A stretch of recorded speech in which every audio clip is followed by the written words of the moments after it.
a eso, ¿vale? Bien, entonces, versículo 6. Al tir'uni shanish harhoretz shesh zavatni hashamesh. Bnei yimini haruvi samuni notera et akramim karmish sheli lo natarti. Bien. Dice, no miren, no me miren, le está diciendo a las hijas de Jerusalén, ¿ok? No me miren. Las hijas de Jerusalén, al representar todo esto que nos asedia, que nos rodea, no solamente el pecado, la vida en general, las cosas que hay en el mundo que nos rodean, que nos hacen a veces inclusive de tropiezo más que otra cosa, dice, no vean que yo estoy ennegrecida. El verbo ver en hebreo, en pasajes como este y en muchos otros que les puedo mostrar, el verbo ver tiene relación con el hecho de cantar victoria. ¿Ok? Por ejemplo, es como cuando dice, mi ojo miró a mis enemigos. Claro, no se limita al hecho de mirarlo y ya está. Mirar significa que has tenido victoria sobre ellos. Mi ojo miró a mis enemigos. Dice así, ¿vale? Entonces, siempre que el verbo ver esté en un contexto de opositores, siempre el ver tiene relación con victoria. ¿Ok? Así tenemos que tenerlo. El verbo ver en otros contextos, por ejemplo, también tiene que ver con vislumbrar. Guarda relación con vislumbrar. Por ejemplo, le dijo Faraón a José, mira, reé. Mira es, bueno, dimensiona, guarda las proporciones, dime si puedes con esto. Mira, apercíbete, dimensiona, eso es otro sentido. Por eso le estoy diciendo, siempre que tiene que ver con contexto de enemigo, tiene que ver con victoria. Entonces dice, al tiro uni, no me vean, hijas de Jerusalén, que yo estoy ennegrecida. Aquí sale como si fuera un diminutivo, Sharhoritz, negrita, oscurecida, oscurita, Sharhoritz. No miren que el sol me ha visto. Mira que aquí sale un verbo extraño en toda la Biblia, creo que es la única vez que aparece. She zavatni shamesh. No reparen, no canten victoria de que el sol me ha visto. ¿Qué significa esa expresión? Resulta que el sol, ver el sol, vernos el sol, significa que nos han acontecido las cosas propias de este mundo. Lo cual, al mismo tiempo, por la analogía que está haciendo, el oscurecimiento de nuestra piel es un fenómeno temporal. ¿Ok? Exactamente. Entonces está diciendo, no estén cantando victoria antes de tiempo, hijas de Jerusalén. No crean que porque el sol me ha mirado y estoy negrita, ya estoy sin remedio. ¿Ok? Fíjense que esto se parece a qué cosa.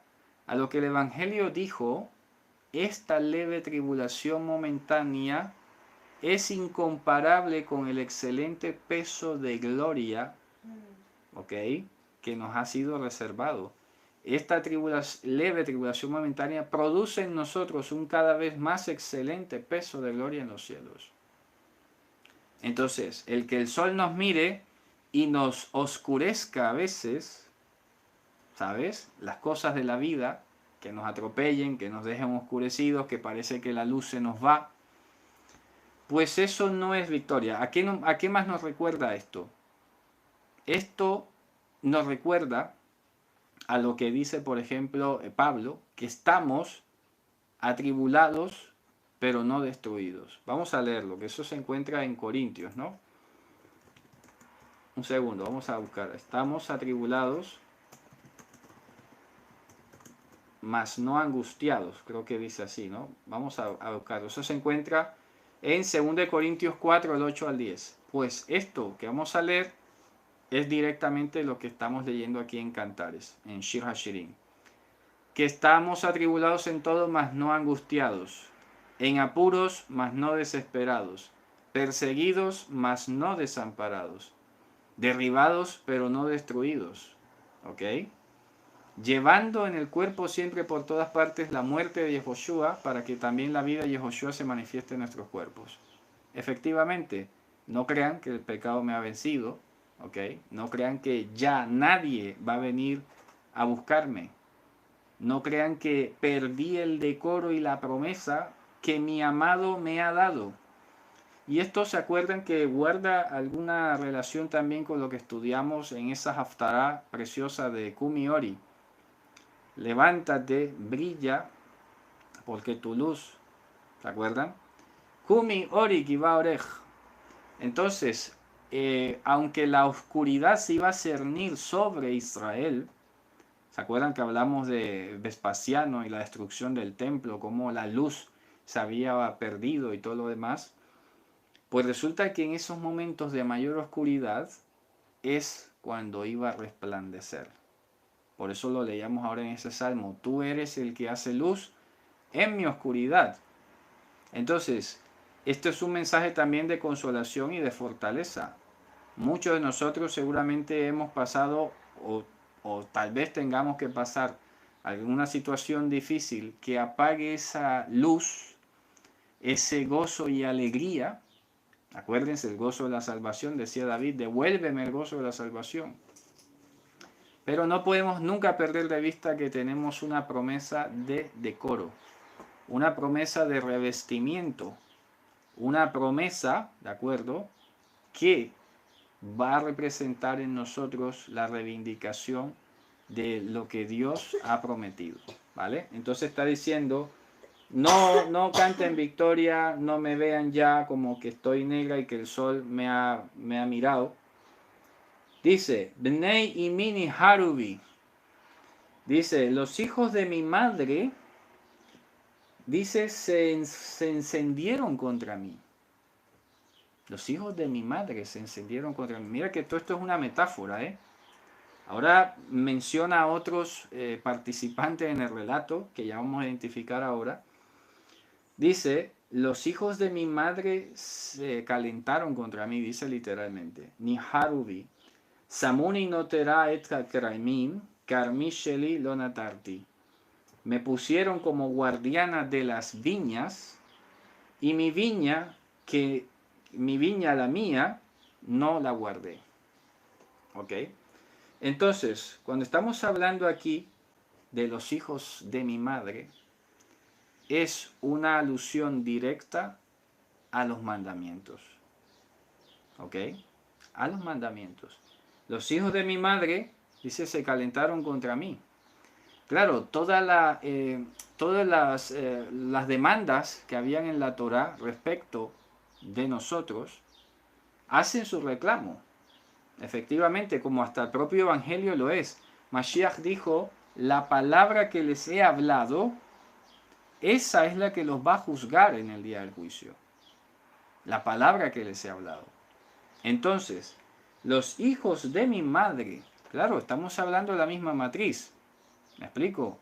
Estamos hablando de que la madre aquí es la madre de la amada. ¿Qué viene a ser? La profecía. La Torá y la profecía, la madre. Entonces, los hijos de mi madre se calentaron contra mí. Calentar en el sentido de enfurecerse, bueno, de irritarse, ¿ok? Me pusieron guardiana de las viñas. Ojo, las viñas. Las viñas es una alusión precisamente a lo que era la herencia del Gan Eden, ¿vale? El Gan Eden, de hecho, se puede comparar con una viña. Entonces dice, me pusieron de guardián en las viñas, pero mi viña, la mía, no la vigilé. Mi viña, la que es mía, no la vigilé. Entonces, es una... voy a explicarlo de la siguiente manera. Si los mandamientos están dispuestos para que nosotros seamos guardianes, acuérdense lo que pasó en el Gan Eden. Adán fue puesto como guardián y siervo del huerto, del jardín o del patio, como he explicado ya varias veces. Fue puesto como guardián y como siervo, trabajador. Pero ¿qué pasa? Que él, su propia integridad, no la guardó. ¿Y cómo fue posible eso? Precisamente por estar escuchando voces externas, por ir de curioso a contemplar más allá de lo que estaba escrito. ¿Se acuerdan que eso lo dice en la Escritura? Acostúmbrense a no pensar más allá de lo que está escrito. La vez pasada hablaba algo de esto también, que todas las cosas no tenemos por qué pretender saberlas. ¿Se acuerdan que lo estudiamos en la carta a los Efesios? Cuando hablamos de las conversaciones, también dice la Escritura que las malas conversaciones corrompen las buenas costumbres, que dice que ninguna palabra corrompida salga de nuestra boca, que la palabra vana, que no pueda ser parte de nosotros. Pero esto viene ¿por qué? Porque estamos escuchando otras cosas. Entonces, la gran capacidad que nos había sido entregada de guardar las viñas, entiéndase en este caso las diferentes experiencias de vida con Dios, en este caso no las cuidamos bien. ¿Por qué? Porque nuestra propia viña no la cuidamos. Aquí la viña es una alusión a la vida. Nosotros, por ejemplo, como dice el apóstol Pablo, tenemos en la Torá la forma, la ciencia y la verdad. Debemos llegar a ser guía de ciego, instructor de niños, tener en la Torá la forma, la ciencia y la verdad. Pero si nosotros simplemente empezamos a escuchar y a leer otras cosas, ayer hablábamos de eso, por ejemplo, fíjate cómo se interrelaciona. Ayer hablábamos de no comer toevá, todo lo que fuera una distorsión de la voluntad divina. El árbol de la muerte, ese que trajo la muerte al mundo, no crean que era un árbol oscuro, feo, mal logrado o lo que sea. Era una imitación bastante buena del árbol de la vida. Acuérdense que lo dice el Evangelio, Hasatán se viste como ángel de luz. Y no es extraño que sus siervos, sus ministros también lo hagan. De tal manera, repito, que nosotros tenemos que mirar a la antorcha en lugar oscuro. La antorcha aquí es el Evangelio. Puede haber oscuridad alrededor de nosotros en el mundo, pero el Evangelio es la más grande luz que se ha revelado después de la Torá. Y de hecho contiene la Torá. No es otra cosa distinta. Lamentablemente algunos lo quieren seguir viendo así. Pero no, es como que Hashem le ha subido la intensidad a la llama. Y ahora tenemos una llama mucho más grande que ilumina el lugar oscuro. Entonces esas capacidades de guardar las vidas de las personas que nos rodean, de los pequeños, de los grandes, de los que son ciegos, de los que no son ciegos, esa capacidad la perdimos y la podemos extraviar en algún momento de la vida si no prestamos atención a lo que nos está hablando la Escritura. Pero esto no tiene que ver con la salvación, ¿eh? Esto es otra cosa. Estamos hablando del privilegio, del decoro. Esta mañana estudiaba con mi esposa el libro de Proverbios y una de las primeras cosas que dice es que la palabra de Hashem es como un decoro a nuestra garganta. Es una dignificación, es un adorno, y aquí lo estamos diciendo, tenemos un adorno. Y ese adorno tiene que ser diadema de gracia en nuestra cabeza y un collar en nuestro cuello, de mucha honra. Acuérdense que inclusive el rey Belshazzar, cuando quiso honrar a Daniel, mandó a ponerle una cadena de oro. Dice que le den una cadena de oro y se la pongan ahí en su cuello. Pues una forma de expresar la honra, la exaltación, la dignidad, ¿no? Entonces está diciendo, pero mi viña, que no era que era mía, la mía, no la guardé. Esto está diciendo entonces, ocúpate de tu vida para que luego además puedas ayudar a otros en su vida. Pero tienes que empezar por ti. Esto hay que decirlo porque a veces se ha olvidado que el mandamiento dice, amarás por ser tú el prójimo como a ti mismo. Pero la gente se queda nada más en el amor al prójimo porque suena muy, muy altruista, suena muy, ¿cómo se dice? Filantrópico, etcétera. Pero se olvidan que empieza por casa y empieza por nosotros, empieza por las vidas que tenemos a nuestro alrededor. Más que estar pensando en ganarse medio planeta, tienes que ganarte a los de tu casa. Tienes que ganarte a los familiares tuyos. Bueno, ganarte es una forma de decirlo, ya saben. Intentarlo, no dejar de hacerlo, trabajarlo. No es que nosotros nos lo vayamos a ganar, porque eso no está bien dicho. Por eso lo corrijo por si acaso. Estamos hablando de guardar y trabajar para y en pro de la vida de los que nos rodean. Pero tenemos que empezar con nosotros.